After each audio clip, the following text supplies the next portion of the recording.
প্ৰতিজন শিক্ষকসকলৰ ছুটি সম্পৰ্কে বা ছুটি লোৱা সম্পৰ্কে এখন বিশেষ গুৰুত্বপূৰ্ণ অৰ্ডাৰ প্ৰকাশ পাইছে আৰু এই অৰ্ডাৰটো প্ৰতিখন বিদ্যালয়ৰ সহকাৰী শিক্ষকসকলৰ বাবে অতিকৈ গুৰুত্বপূৰ্ণ। কি অৰ্ডাৰ প্ৰকাশ পাইছে আৰু কি এই ছুটি সম্পৰ্কে কি কৈছে এই অৰ্ডাৰখনে আপোনালোকক এই ভিডিঅ'টোৰ যোগেদি আপোনালোকক ক'বলৈ যত্ন কৰিম। নমস্কাৰ, আপোনালোক সকলোকে মোৰ ইউটিউব চেনেল টিচাৰ্ছ গাইড এমবিলৈ সকলোকে স্বাগতম জনাইছোঁ।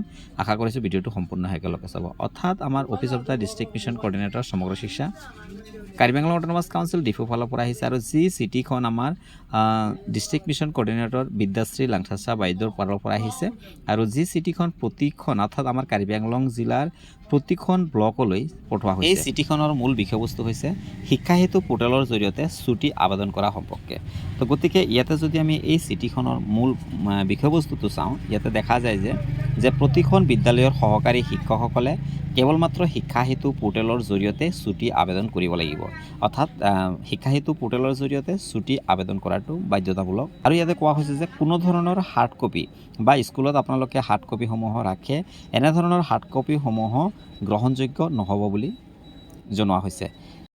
অৰ্থাৎ মেইন কথা হৈছে আপোনালোকে যদি ছুটি ল'ব লগা হয় তেতিয়াহ'লে কিন্তু আপোনালোকে শিক্ষা হেতু পৰ্টেলৰ জৰিয়তে ছুটি লোৱাটো বাধ্যতামূলক কৰি দিয়া হৈছে। তো এয়া আছিলে মেইন বিষয়বস্তু। তো আজি ভিডিঅ'টো ইয়াতে সমাপ্ত কৰিছোঁ। আপোনালোকে এনেধৰণৰ শিক্ষা বিভাগৰ লগত জড়িত ইনফৰমেশ্যনসমূহ সদায় পাবৰ বাবে চেনেলটো ছাবস্ক্ৰাইব কৰি ল'ব।